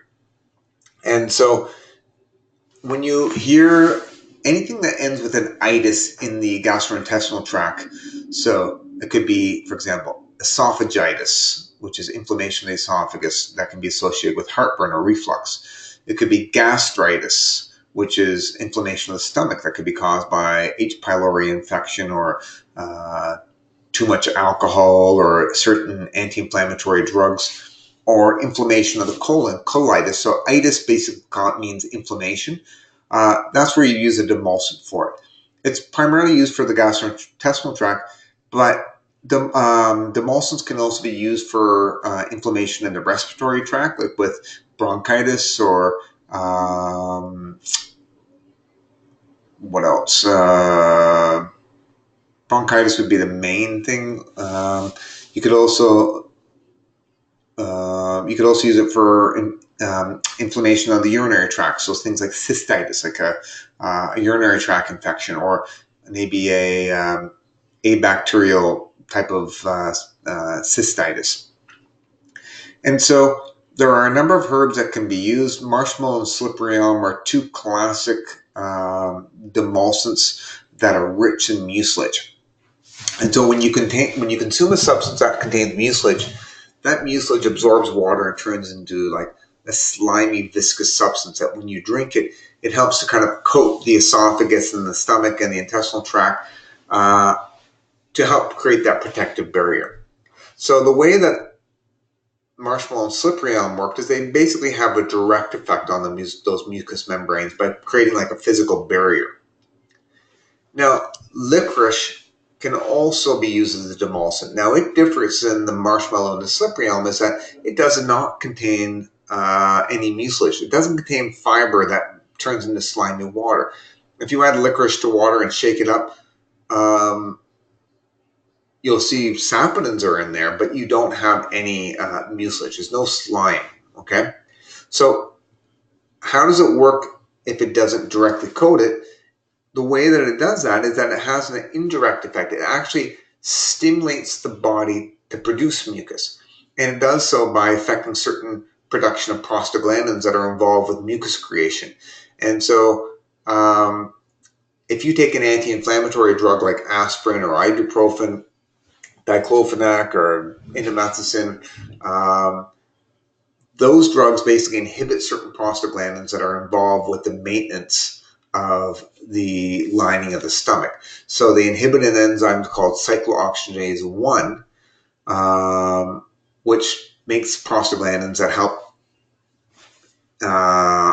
ensure there's proper integrity of the intestinal tract and also make enough mucus to protect the stomach. And so licorice or DGL, which is a special type of extract from licorice, basically does the opposite for your stomach that ibuprofen and aspirin does, these anti-inflammatory drugs. It increases mucus production rather than produce it. So both marshmallow, slippery elm, and licorice, they all help protect those mucous membranes, but one does it directly by coating them with mucilage. The other one does it by stimulating mucus production. Okay, pretty cool stuff. So there's marshmallow and slippery elm. I use both those in practice. Slippery elm root or leaf can be used, tends to be more cost effective than the slippery elm powder. And, I guess I basically mentioned this before. So the main compound in licorice, and it took me a while to figure this out and track it down, but the main compound in licorice that is responsible for the demulcent effect is a compound called lycoflavone. So it's a type of flavonoid. It's sort of unique from the other ones. And it has basically, this is like a little isoprene unit that's stuck onto a flavonoid. And this compound, as I mentioned, it inhibits the breakdown of certain prostaglandins, the PGE2 and the PGF2 alpha, which is involved with mucus production. Okay. As an aside, if you look at this licorice on the left-hand side, the glycyrrhizin, which is a saponin that makes all this nice frothy soap-like stuff, that elevates blood pressure and is not required to have that demulcent action. So the deglycerinated licorice, DGL, can be purchased as a capsule and given to people with stomach ulcers or heartburn. And what they've done is they've removed the glycyrrhizin, which is the triterpenoid saponin. They've removed that compound, which is unnecessary and would be contraindicated for people with high blood pressure. And it contains primarily just this lycoflavone in it, and it can be very useful for heartburn. So I have used throwing licorice into a formula for people for heartburn, or if I wanted that demulcent effect. But if I'm giving it purely on its own, I would just go with the DGL. It's inexpensive and easy to find.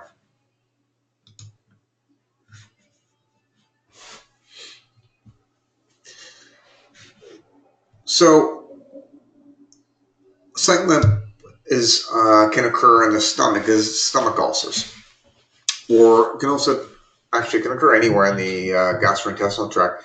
An ulcer basically is a wound that isn't able to heal. It's like if you scratch your skin uh, and then stop scratching it, it'll eventually heal up on its own. If you keep scratching it and you don't stop scratching, then eventually what happens is that wound is unable to repair and it will just end up leading to a chronic ulcer that's just bleeding and oozing and it is at risk of getting infections. And these can occur both internally and externally. So in the stomach, you might get a gastric or peptic ulcer. You can get them in your upper intestinal tract, so you could have a duodenal ulcer. And in some cases, you might get ulcerative colitis, where there's ulcers in the colon. And there are lots of different actions for this, and there's different herbal actions that you might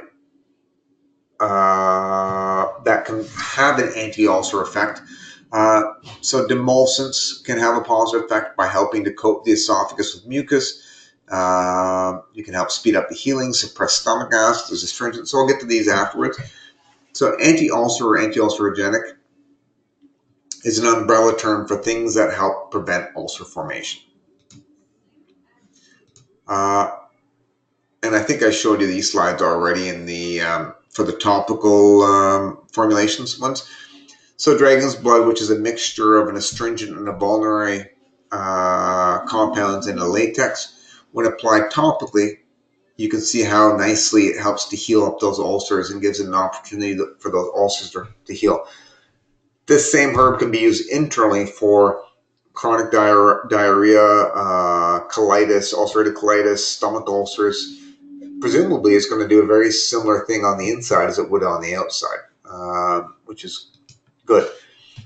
So some of the herbs that have an anti-ulcer effect may be because they act as vulneraries. And I've mentioned what vulneraries are already. Vulneraries are compounds or herbs that help to speed up the healing of wounds. And these can be applied both internally or applied topically or taken internally. And some herbs are safe for both. Herbs like chamomile is probably your classic archetypal internal vulnerary herb. And so in the German herbal tradition, chamomile tea is a great thing to help with stomach ulcers. Yarrow has similar phytochemicals that chamomile does, and it's often used internally for vulneraries. I don't use it as much, even though it's a great herb, just because I tend to use chamomile because it's more widely available and tastes quite pleasant. Marigold or calendula is often used topically for burns and for wounds, but you can also use it internally for stomach ulcers as well. And English plantain, there's a few different species of plantain can be used both internally and externally for wound healing and for ulcers. Okay. The precise mechanism for these could be a few different ways, but most of these will modulate the inflammatory process in general to accelerate the wound healing. So chamomile, that's, in my opinion, one of the best ones to use. One, because you can make it as a tea. Two, it tastes pleasant.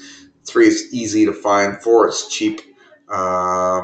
but there are other ones you can use in combination that work by different mechanisms. So the chamomile is likely related to some of the flavonoids and some of the terpenoids in it. Marigold is also good. Other herbs that can help with wound healing are astringents. Astringents also have a great effect for not just wound healing, but for diarrhea as well. And as I mentioned before, the way that astringents work is they form a cross-linking with the proteins, and they kind of pull the damaged tissues together and help to dry up the mucous membranes. Many of these astringent compounds can inhibit certain enzymes involved with, let's say, making stomach acid. So astringent herbs generally will have an antacid effect as well. So astringent herbs, wound healing, internal bleeding, can be used topically for varicosities, internally for ulcers, and also for diarrhea. So you might want to throw ulcers on there. I didn't list it there, but it's kind of implied with the wound healing. But when it comes to internal astringents, a lot of the classic ones can be cranesbill, witch hazel, and oak are all strong astringents. Cranesbill grows in North America, and it's sort of one that First Nations people used in North America that's been adopted or integrated into Western herbalism. Witch hazel and oak grows in Europe as well. And bilberry is a type of blueberry that grows in Northern Europe that's very astringent. All those can be used internally. Bilberry would be the safest one to use. The other ones tend to be stronger astringents. So blueberries in general will have some astringency to it. Bilberries will be a little stronger. Cranesbill, as I mentioned, that's in a lot of the classic herbal formulas for diarrhea and any kind of internal bleeding. Antacids. There's a few herbs that I know that have a documented antacid effect. The classic archetypal antacid herb is meadowsweet, and meadowsweet appears to inhibit acid in the stomach. It's used for stomach ulcers, heartburn to some degree as well. It's pretty safe to take. Cranesbill is also used for that. It does have an antacid effect. I've even read, I think after I created the slide, I think chamomile also has a bit of an antacid effect as well. It's not strongly suppressive, but it does have that antacid effect. Maybe that's one of the reasons why it's so desirable for inflammation of the stomach, as it decreases the stomach acid and helps speed up the healing of the ulcer and the irritation as well. So both the cranesbill and the meadowsweet inhibit. I found some articles that demonstrate that the tannins that are found, also you're going to find tannins in oak and witch hazel, will likely do the same thing. But what it appears to do is the hydrogen potassium ATPase enzyme that's responsible for generating that acid in the stomach, that tannins in general appear to inhibit that enzyme. So that's one of the ways that it appears that it's probably going to block acid formation. Meadowsweet, it has astringent compounds in it as well. Also, there's an enzyme called histidine decarboxylase, which histidine is the amino acid that gets converted to histamine, and histamine is one of the messengers not just for allergies but also for stomach acid production. And so by blocking the formation of histamine, you're preventing the formation of one of the messengers that stimulates acid production in the stomach. So in addition, the meadowsweet appears to directly probably block these acid forming enzymes, and also the messenger as well, which is kind of cool. So I'm including this because I'm always curious, how do herbs act as antacids, or whatever the mechanism is, and here's an example of what I suspect is going on.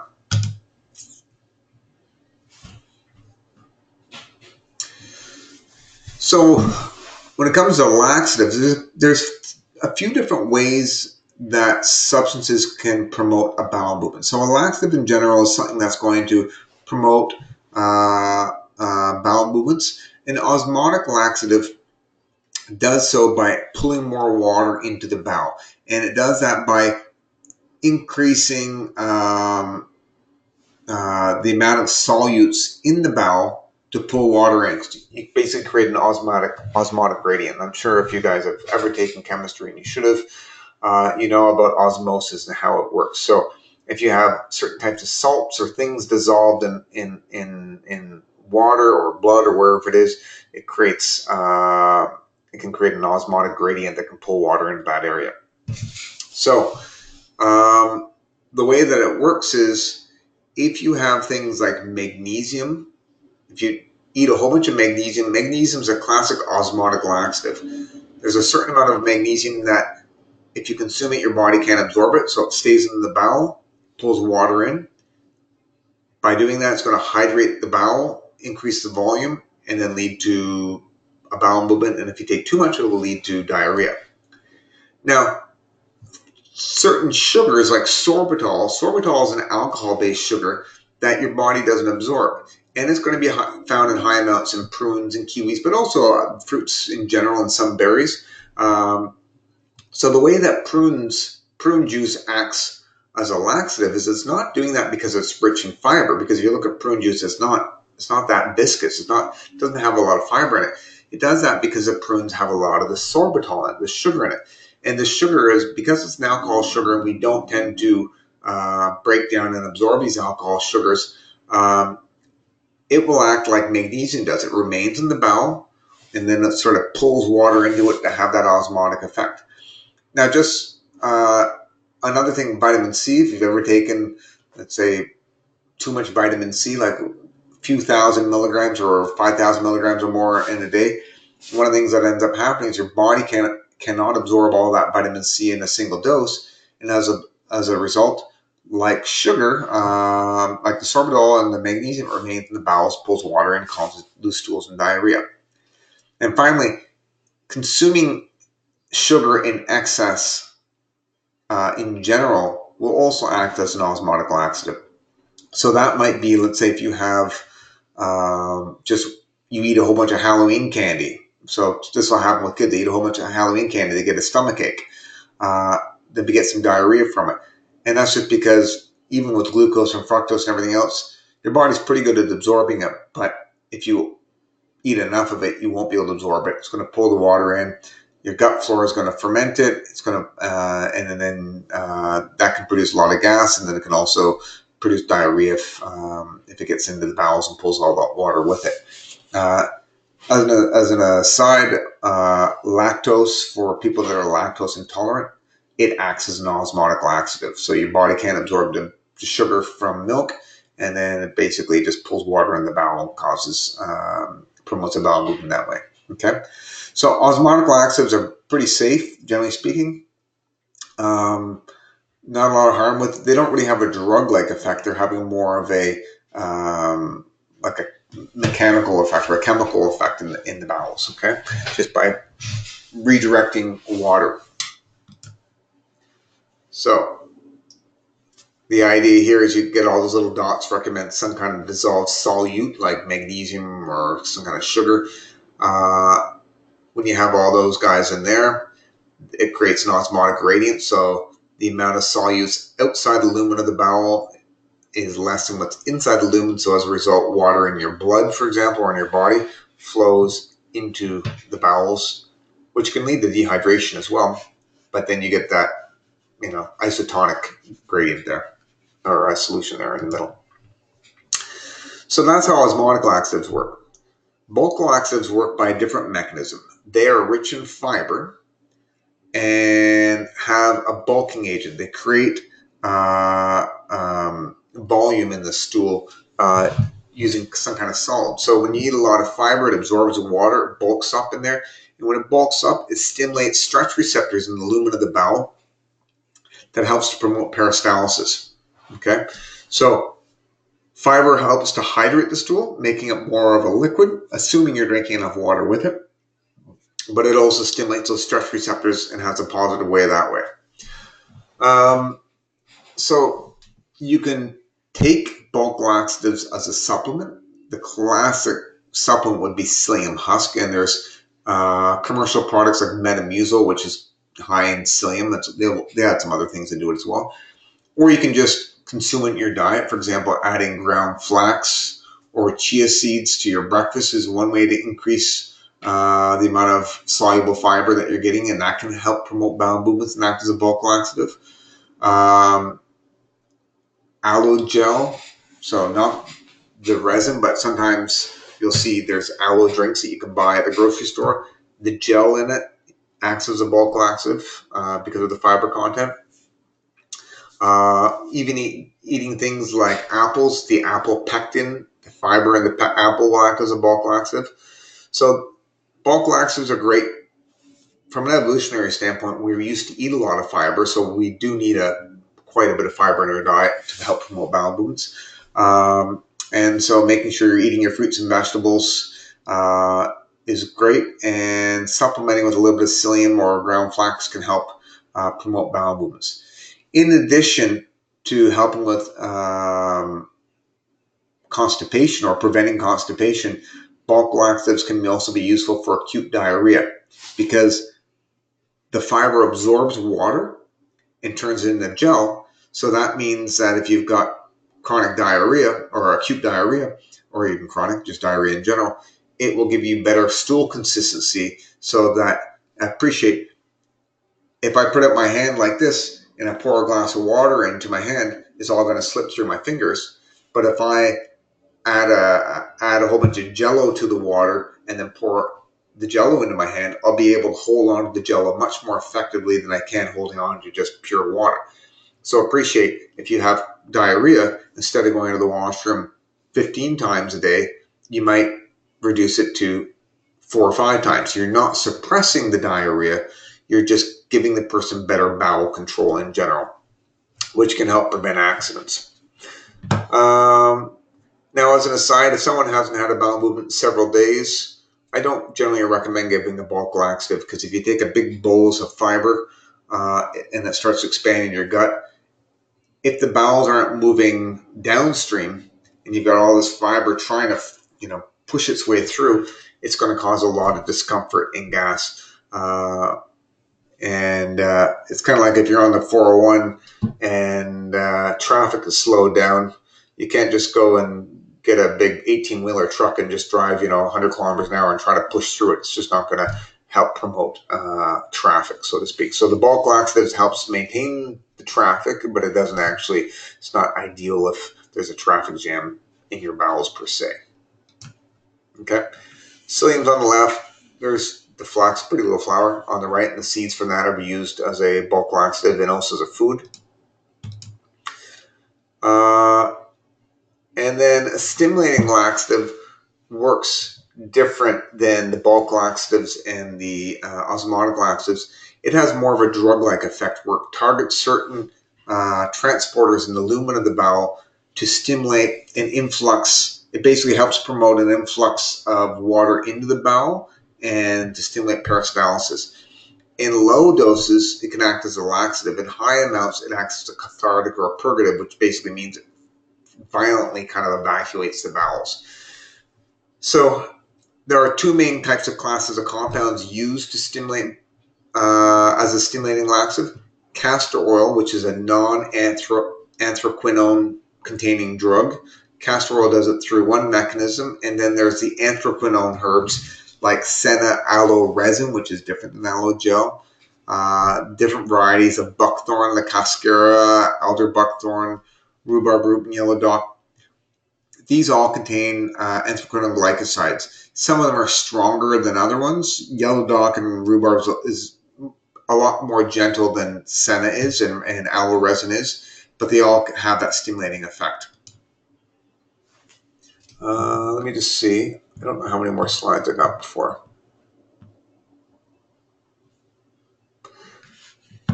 Well, let's end it on slide 45, just because it's time to end, and we'll just finish the rest of this next week, and then we'll go on to discussing the herbs, some of the most common herbs used for the gastrointestinal tract. So do you guys have any questions before we wrap this up? You guys good?